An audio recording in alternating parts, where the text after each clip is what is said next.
5 things that every real estate investor needs to bring on motivated seller appointments. How you doing, everybody? I am Scott Jelinek with the Master Investor Academy. I am just on my way back from an appointment I just had in Norfolk.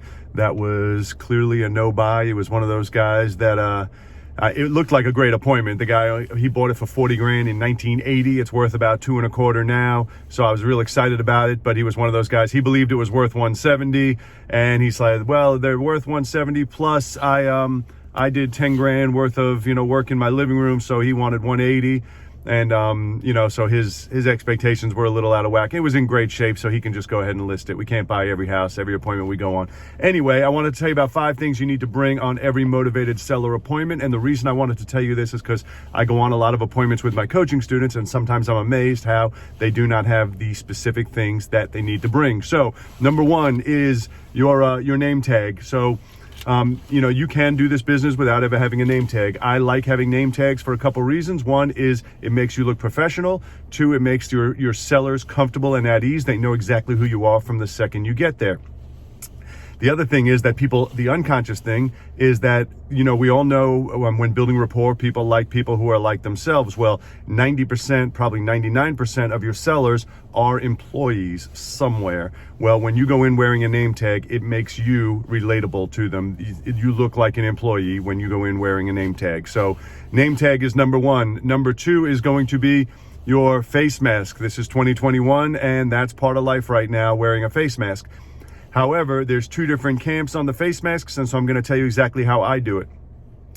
The people that are all about face masks, they think the non-mask people are crazy. The people that do not like to wear face masks, they think the people who wear face masks are crazy. It's like the Starbelly Sneetches, if you remember that from Dr. Seuss.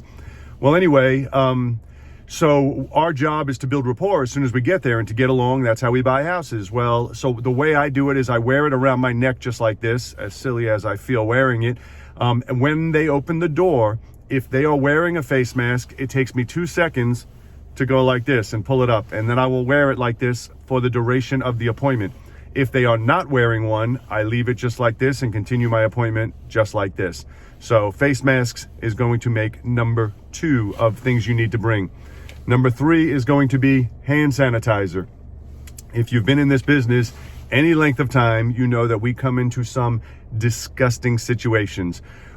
Because of the current situation, we no longer are shaking as many disgusting hands as we used to have to shake because nobody shakes hands anymore. We give them a little elbow, but you're still going to be touching some disgusting houses, some disgusting doorknobs, some disgusting everything else. I do not actually bring this inside the appointment with me, but I always have it in my car because the second I get out, I'm lathering up in it. So make sure you bring hand sanitizer with you on your appointment. And the last 2 things that you're going to need to bring is going to be your raw form, which is your repair analysis worksheet. And that is how you can quickly and effectively come up with a repair estimate for the property. Even if you're not rehabbing it, even if you have no intentions of actually getting a contractor estimate, this is just so that you can make a fast and accurate offer, so we can make an accurate estimate, so we can make an intelligent offer. That's it. It's not going to be an actual rehab estimate. Your contractor is going to look at it and he's going to differ on a lot of things, but in the end, the total generally comes out within the ballpark. So that's real important. And the final thing that you must bring on every appointment is a purchase agreement, a contract.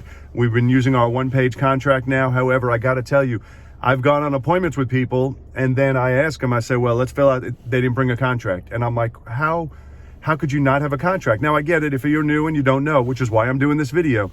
You need to bring a contract on every appointment. If you don't bring one, it's almost like subconsciously, you don't think there's a chance of you buying it. Because if you thought you were going to leave with a contract, clearly you would have brought a contract with you, right? And so something to think about. We want to make sure we have all 5 of these things with us on every single buy call appointment. I'm filming this video in January. When it hits spring, I'll also tell you to make sure you have bug spray with you because sometimes we get into flea houses.